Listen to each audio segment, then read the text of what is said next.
అదే education system 1947 model sin square theta plus cos square theta tan square theta theta theta theta. Education system ఎవడు రిఫార్మే చేయడా ఇక అసలు లేదా? 40 ఏళ్ళ నుంచి గదే ఎడ్యుకేషన్ సిస్టమ్ అనే. కమ్యూనికేషన్ స్కిల్స్ అనే సబ్జెక్ట్ పెట్టొద్దా ఇంతకాలం అయితే మన ముఖాలకు? లీడర్షిప్ స్కిల్స్ అనే సబ్జెక్ట్ ఉండొద్దానే? కళలు అనే రంగాలు ఏంది, వాటి వ్యవస్థ ఏంది ఒక సబ్జెక్ట్ ఉండకూడదా మనకు? సేల్స్ అనే సబ్జెక్ట్ ఉండకూడదా?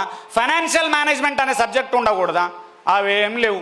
మొహమ్మద్ గజనీ, అక్బరు, బీర్బలు, ఇంకొకటి మనం ఎందుకు చదివినామో కూడా తెలుస్తలేదు. అందులో ఇంకొకటి తెలుసా, 17 సార్లు ఆయన దండయాత్ర చేసిండు అనేది ఉంది. తర్వాత ఏముండాలి?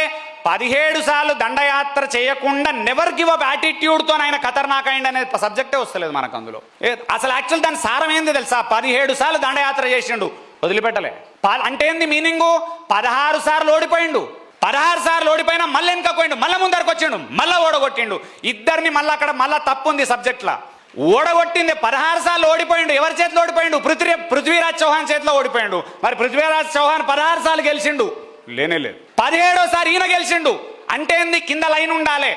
ఈయనకు నెవర్ గివ్ అప్ యాటిట్యూడ్ ఉంది, ఈ రాజుకు కూడా. కరెక్ట్, అది నేను ఒప్పుకుంటా దాన్ని. అది మరి స్టూడెంట్స్ ఎందుకు పాటిస్తలేరు దాన్ని? అది చదువుకున్నావు హిస్టరీ, ఇన్ని చదివిన హిస్టరీలో అసలు హిస్టరీ ఎందుకు పెట్టిరు ఎవరికి అర్థమైతలేదు. ఇన్ని చదివిరు పాడుకుర్రు. హిస్టరీ ఎందుకు చూపించారు తెలుసా? రాజుల హిస్టరీ ఇంత ఖతర్నాకుంది, నీ ముఖానికి నీ జీవితంలో ఏమన్నా హిస్టరీ క్రియేట్ చేయని చెప్పి హిస్టరీ ఉంది. ఇంత సబ్జెక్ట్ ఉందా? అదేం లేదు. అన్ని బట్టివాటుడు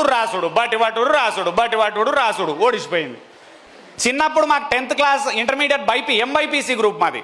అంటే సిబిఎస్ఈ సిలబస్లో ఉంటుంది, మ్యాథ్స్ అండ్ బైపీసీ రెండు కలిసి ఉంటాయి.